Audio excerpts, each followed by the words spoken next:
Welcome to Quark's Bar, everyone. All sales are final. We do not offer refunds. Keep your hands off my Dabo girls. And if Morn is here, buy him a drink.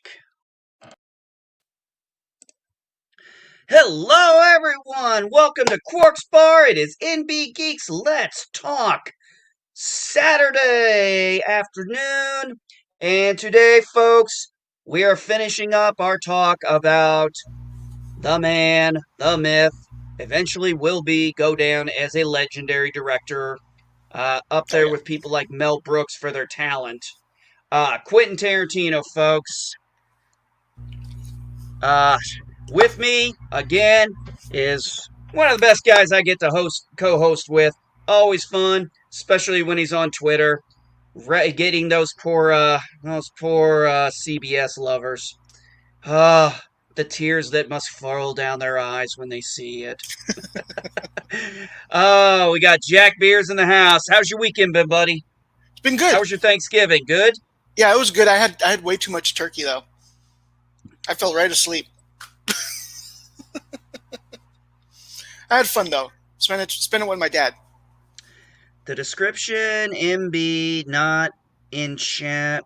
My new phone let me click on chat links. Weird. That's weird. Uh, Hmm. you could hit me up on Twitter and I can try and send it to you that way. You can find me on Twitter at NBGeek 2.0. If you if you want me to try and shoot you the link that way. That's weird though. Well, wait a minute. It won't let her click. Huh. That's I'm not weird. sure. I'm not sure why I won't do that. Yeah, that seems strange, but phones are sometimes a pain in the damn ass. So, yeah, man, I had a good Thanksgiving too. Good turkey, good stuffing. Uh, which is always my favorite. The stuffing and the gravy, just for some reason, mixed with the turkey, Hmm. is just like my favorite thing right there. Yeah. No green bean casserole this year. I would have been the only one who ate it. Uh, I made. the Bees next films. Hey, it's cool. We can always work on another way of getting the information to you. We can get the link to you somehow. I don't know if you're in somebody's Discord that I might know and that I'm a part of. I might be able to shoot it to you that way. But otherwise, you're free to hang out in the chat, enjoy time with us. We are going to have fun talking about this, as we have the last couple of weeks. This has been a real fun topic for us. I mean, he's done, and I count Kill Bill as one movie because it was made as one movie. It was just split into Right. two parts by the studio, so Right. I Yeah, count it as one movie. fair enough. So we get 9 movies, and then the most recent ones we had was the ones I had just recently seen last week or 2 weeks ago, The Hateful Eight and Once Upon a Time in Hollywood. And I will be honest, I'm not surprised I liked The Hateful Eight because I do like several of the actors in it, Hmm. and I like westerns because Hmm. I grew up on westerns and science fiction at the same damn time. Right. I mean, that's how diverse my education into cinema was, from spaghetti westerns to spaghetti science fiction, classic horror, uh, things like that, to modern day horror, to my breadth of experience in that kind of in the movie genres is so broad that I find I have managed to have had a nice appreciation for all kinds of things in cinema, in great film and stuff. And I think actually a lot of people in geek culture have that more than I think they realized. I think a Probably. lot of times I think people maybe mistook geek culture as something that was just labeled in the science fiction or the fantasy section. But most geeks we know, I think, are especially in the kind of mindset that people like you and I sometimes are big Quentin Tarantino fans. We love his stuff. Hmm. And then Once Upon a Time in Hollywood, that's the one I'm going to say I was not sure if I was going to like it. Hmm. Only because it just seemed a little strange for Tarantino, I thought, Why would you because think that? oh, I didn't know it was an. I didn't know at the time until it was pointed out to me. It was based on. It was an alternate history. It was alternate. Right, It was taking historical things and altering them, right. and I didn't realize that at the time. I just thought I did. I didn't really know anything about it. I was doing other things, so I didn't really think about that one. But I thought of that movie. I'm not sure what I would call that movie as far as genre, but literally, this was a movie about two good friends. Hmm. Yeah. The actor and his stunt double. Yes. Yes. B Nest, how are you doing? Welcome to Quark's Bar. How was your Thanksgiving? How was your weekend? What's up, guys? My Oh, Thanksgiving, I was by myself. Unfortunately, like all my family, they live out of town. So Okay. yeah, Well, welcome aboard. Glad to have you. So, have you seen Once Upon a Time in Hollywood? I have not, but that's next on my list. Heard good things about it. Just the Okay. other day, about 3 days ago, I watched. Well, I watched it again. It's been a while, but I watched Django Unchained. So that was, he makes good movies. yes, he Oh, does. Jack, I don't think we actually talked much about Django Unchained, did we? We haven't now. No, we We can talk haven't. about it. We'll kind of, and hey, BNS, it's okay that you haven't seen it. I still have not seen. I'm still two movies away from finishing all of Tarantino's directed movies. I still haven't seen Irregardless Bastards, and I have not seen Death Proof yet. Those are the two I hadn't seen. And prior to that, I hadn't seen. Prior to about 2 weeks ago, I hadn't seen The Hateful Eight and Once Upon a Time in Hollywood. So for Once Upon a Time in Hollywood, uh, I called it when I finished the movie, and I quite enjoyed it. I actually enjoyed uh, DiCaprio and Pitt's chemistry together. Yeah, I yeah. They was vi- actually were good. Yeah. they had a really good chemistry together. I was quite impressed And with Brett. how well they Real synced up. question, real question, Mr. Geek.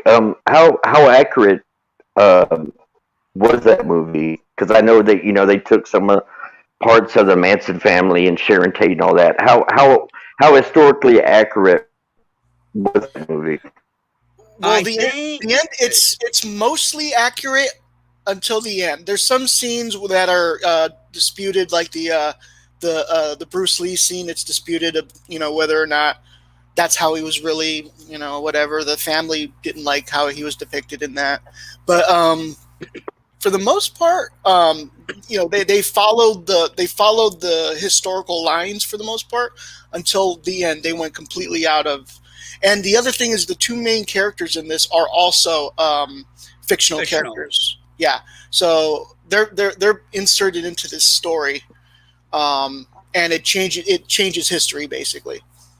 Yeah, it's basically their characters are really the two main fictional characters in the whole thing, and their lives are the fictional part. But a lot of the events in it did happen historically. Now, how accurate?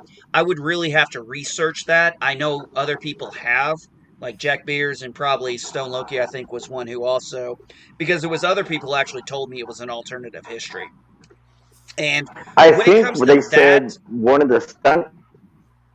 I think they said one of the stunt the one of the stunt guy that played it was actually based on a real, like, I mean, is it's kind of loosely based on a real guy. oh yeah, that's Yeah, not sure. uncommon. Yeah, Oh, that's I, not I can uncommon. believe that.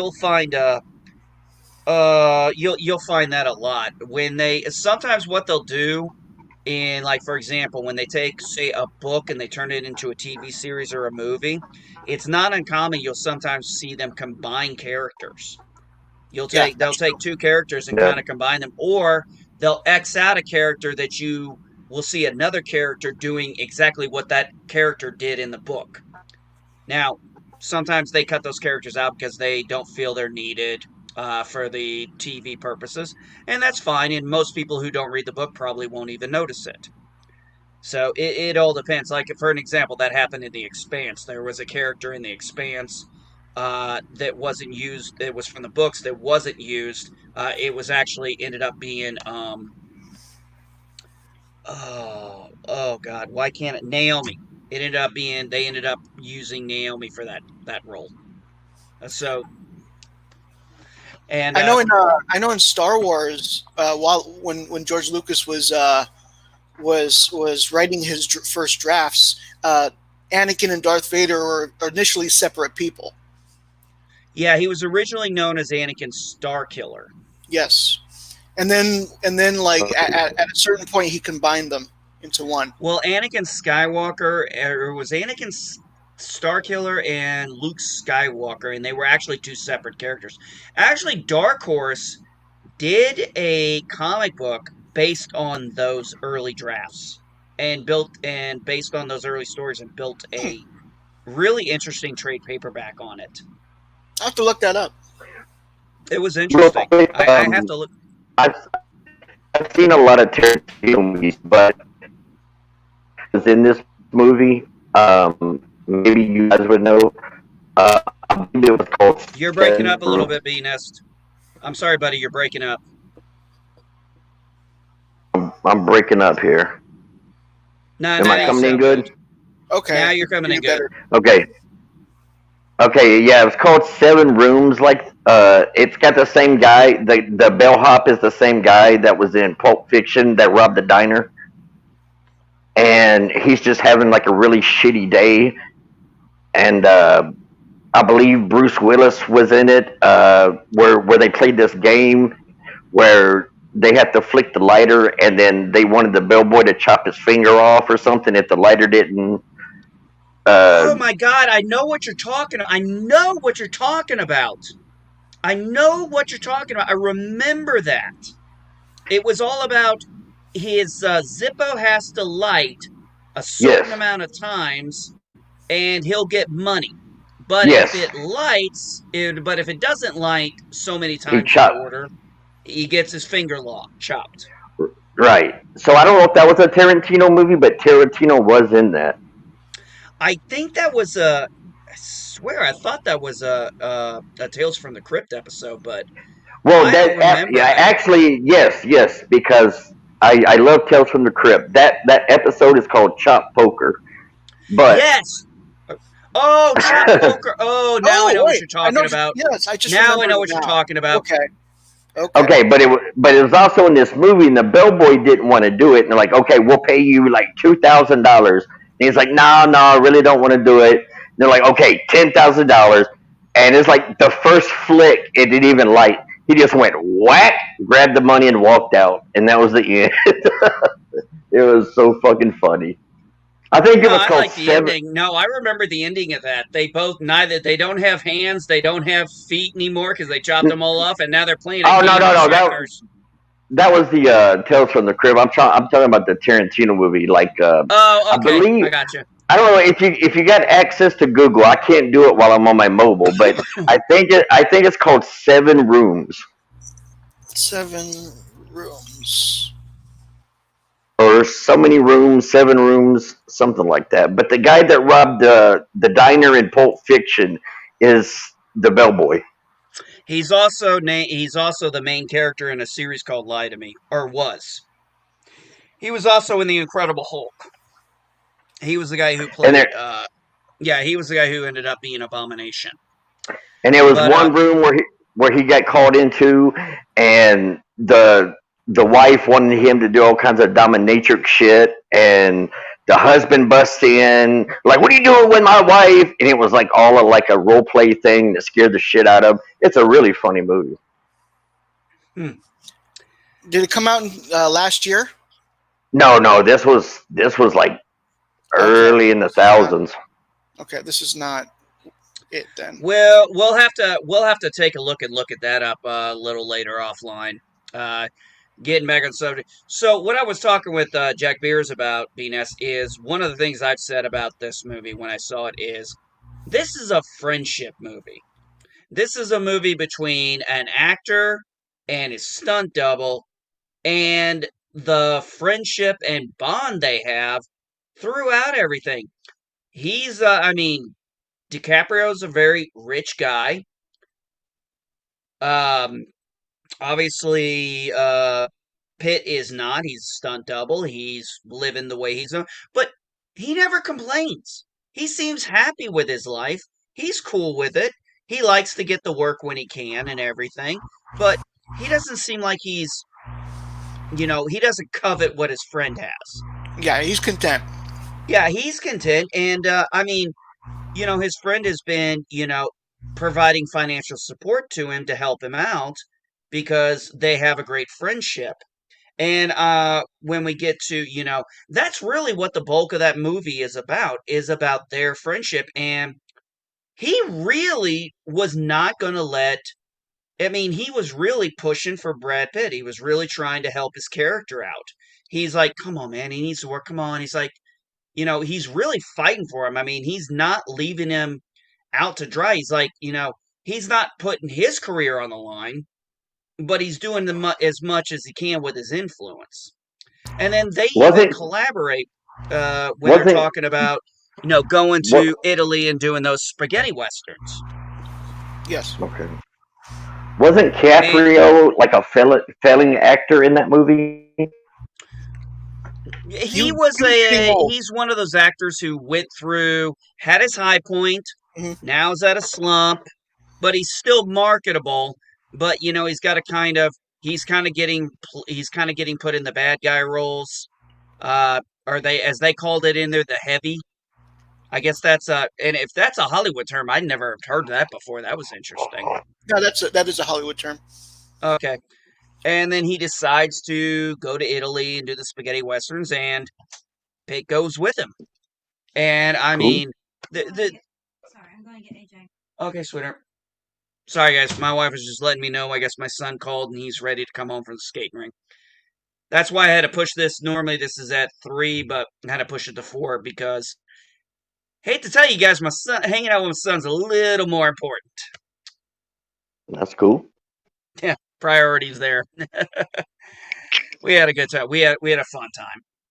But it's really a friendship movie, and that's the A plot. The B plot is really the Manson family part. Mhm. That's really a B Yeah, I part. agree. I agree. I mean, I wasn't that interested in the Manson part that much. I was more interested in, like, as we were doing the Manson stuff and we're dealing with the women and everything, I was kind of like, can we just get back to these two guys? Because I actually want to watch them. I was kind of the same way. I did like the scene where Brad Pitt's character goes to the ranch, which is like an abandoned movie set, and these people are squandering or Squatting. squatting. Yeah, they're squatting in there in these abandoned sets, and he goes to talk to that old, that the guy who owns the place, who just lets it all happen, and then he leaves, and everyone's like, all the girls are out there like, boo, get out of here, and then there's a knife in his tire. The guy who's doing is like laughing about it. He pulls out the spare. He's like, fix it. He's like, fuck you. Yeah. Boom. Hey, he just beats the shit out of him. Yes. But remember, they say he's some kind of former special forces. I don't remember which special forces. He has a background. I think, he has some sort. I can't remember what it was. His problem was people believed he killed his wife. Now, it's never said whether he did it or not. Mm-hmm. But, just because he wasn't found guilty doesn't mean, public opinion. I mean, especially now, your entire life can be destroyed by public opinion. It doesn't matter if it's freaking true or not. True. Yeah, exactly. Yeah. So that's what I really got about this movie it was a real feel-good movie. And, BNS, I'm sorry, I'm going to throw a couple of spoilers in here for you, but so I hope you forgive me for that. But what was really nice about the movie is, okay, so they go to Italy. He does his spaghetti westerns. makes some good money, meets a woman, gets married, he's happy. She seems like, he's happy with her. And then he has to, he goes, he has to tell him, he's like, I can't afford to keep you on anymore. He's like really happy. And you can Yeah. kind of hear the inflection in his voice. He's like, I can't afford it. I just can't. And you can kind of hear the inflection in his voice. He's really Yeah. hurt about this. Yeah. And Pitt's character's like, okay, I understand. He's taking his stride. It's like this doesn't end their friendship. It's just Right. saying, hey, I can't financially do what I've been doing. And I mean, And he's manning up to it. He's like, he dude, gets it. kind of thinking like, he's been helping me out how long now? Yeah. Yep. Exactly. So he's cool about it, and he's like, well, I'll figure something out. You know. And he's like, I'll work something out. It's okay. And then Now, is this we on? get, Is this on Netflix? By any chance?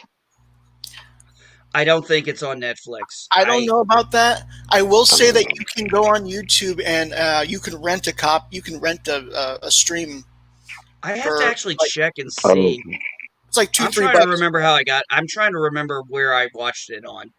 Because I got multiple fucking I have them streams all. left. I have them all on my hard drive.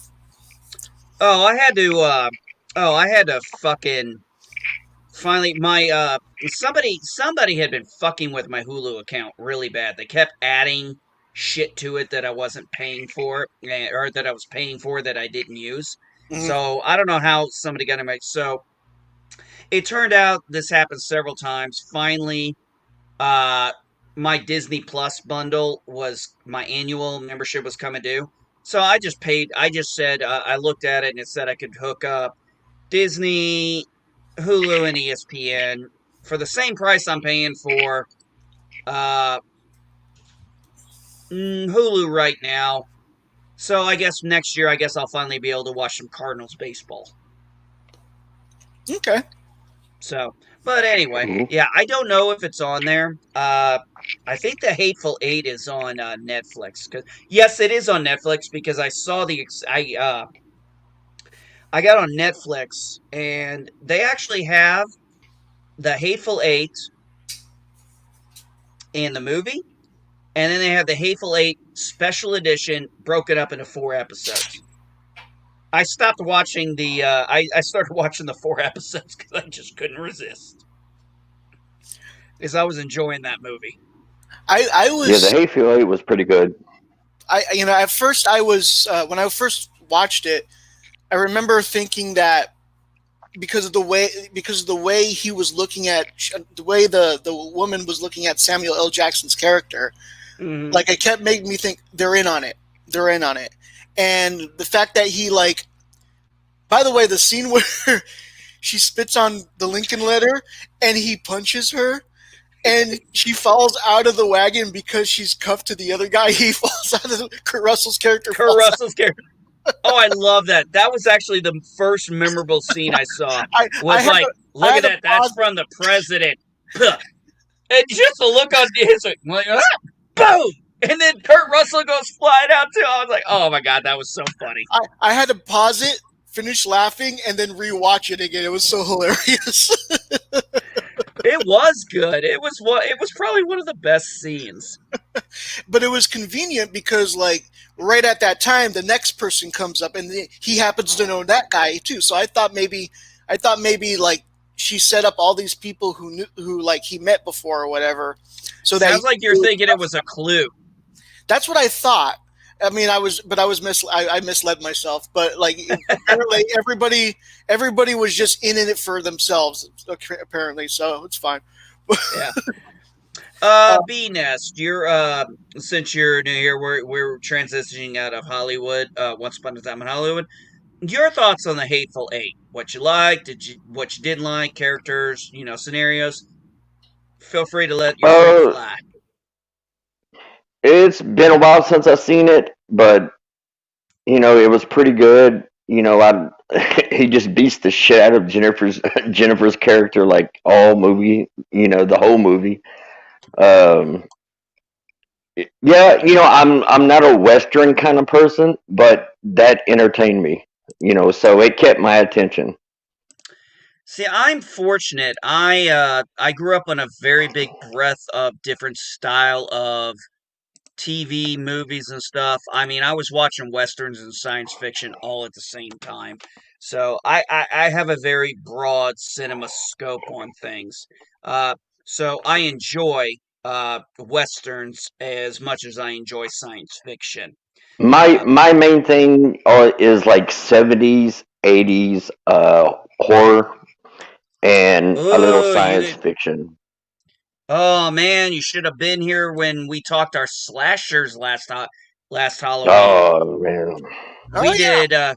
Oh yeah, hey Venus, check it out. We did a classic horror. We did a slasher, and then we did a movies that still scare the shit out of us. So Oh man, Jack was on all three of those too. yeah, I'm very well reversed or whatever you call it in like the 80s Versed. horror versed, yeah.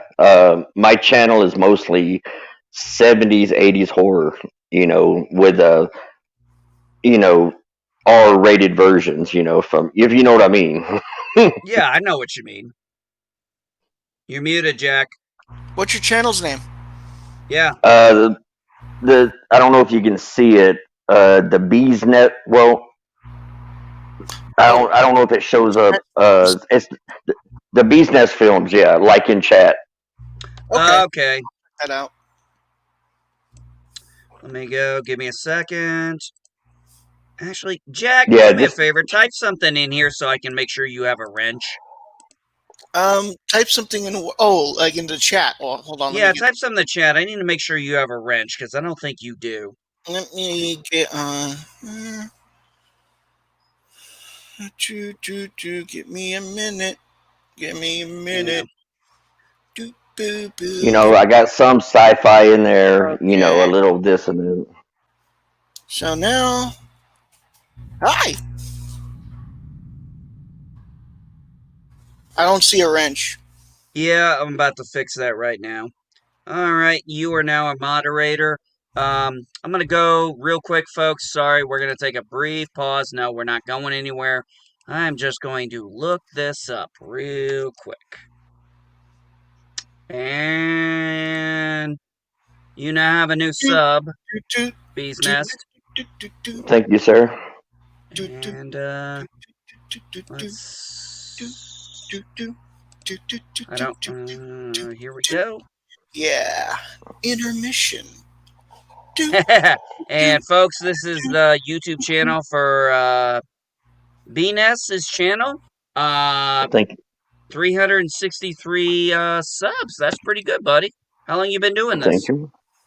Well, actually, this channel right now has been up for about 2 months. My last channel got deleted because of too many strikes for sexual content.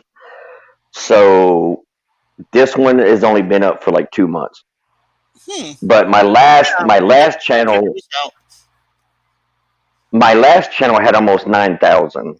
So okay. Wow. Yeah, I'll check that out. Thank you. Yeah, I'll check. Yeah, I'll. Cool. You got a new sub. I'll check out your stuff.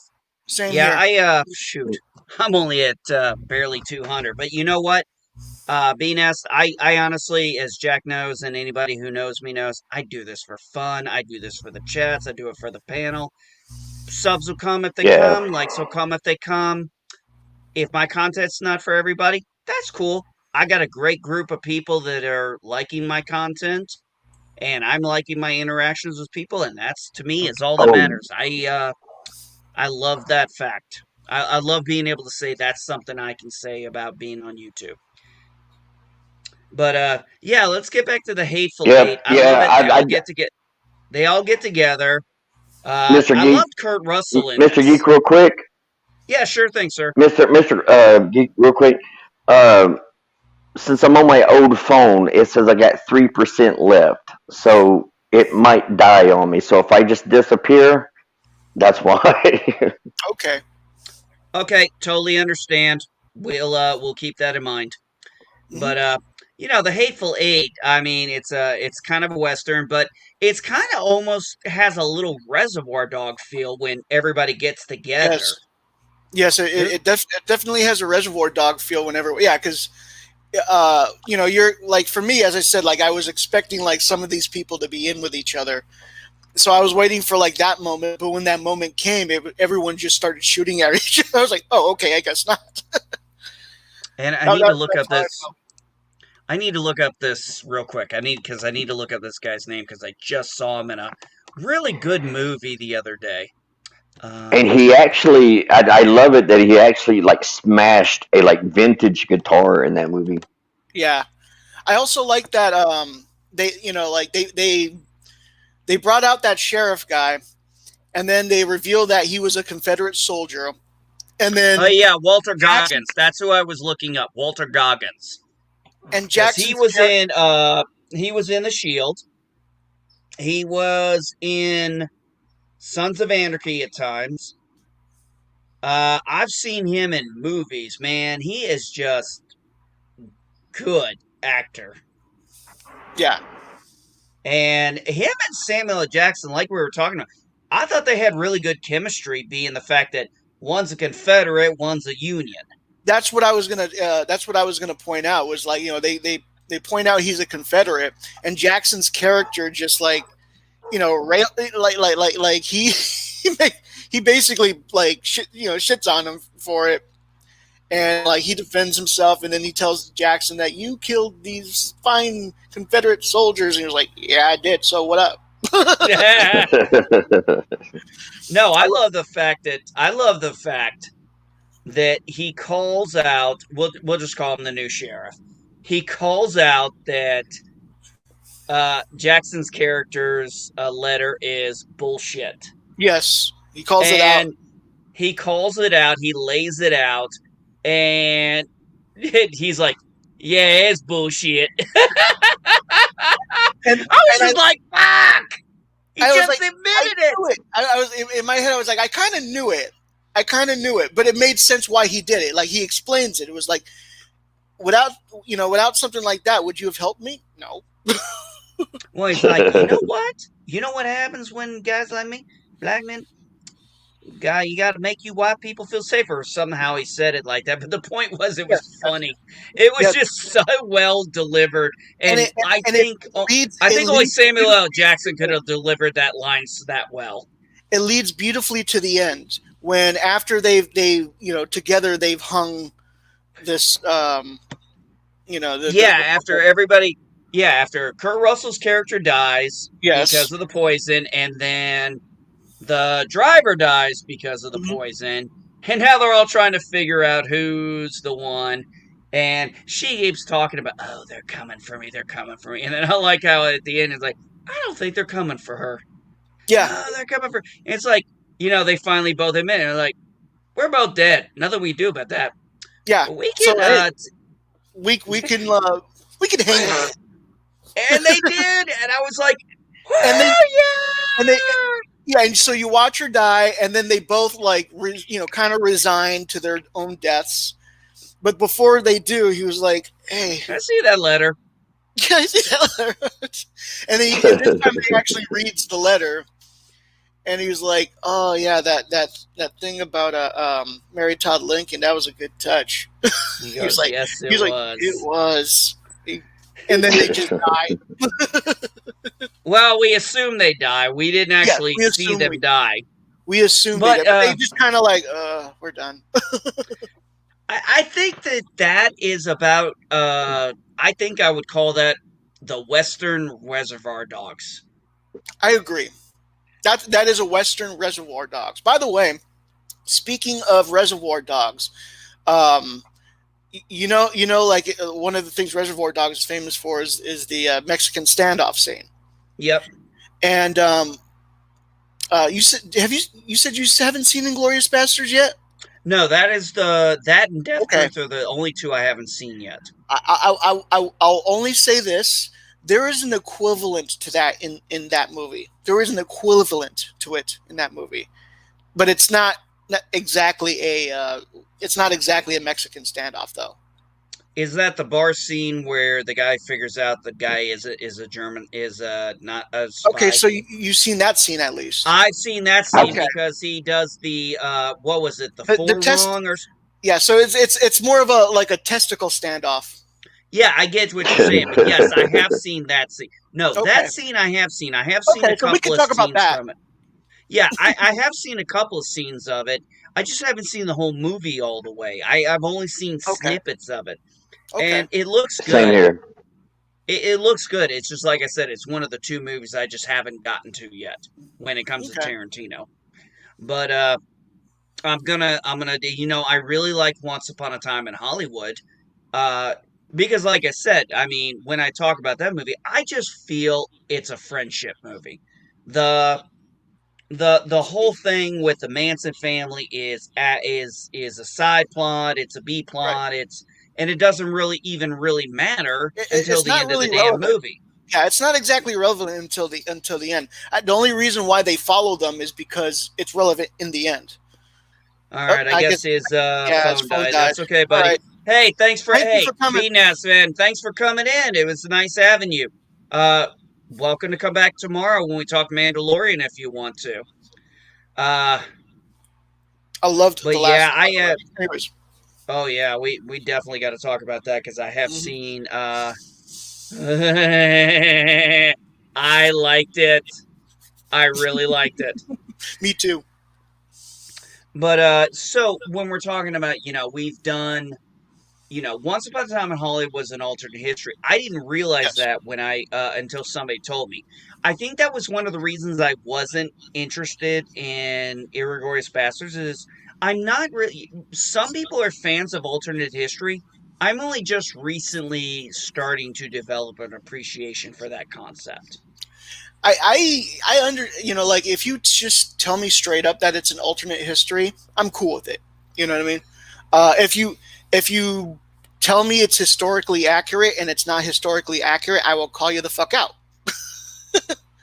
And I will explain why it's not historically accurate and stuff like that. I agree with So, that. so that's what I like about Tarantino films. He admits what he's making.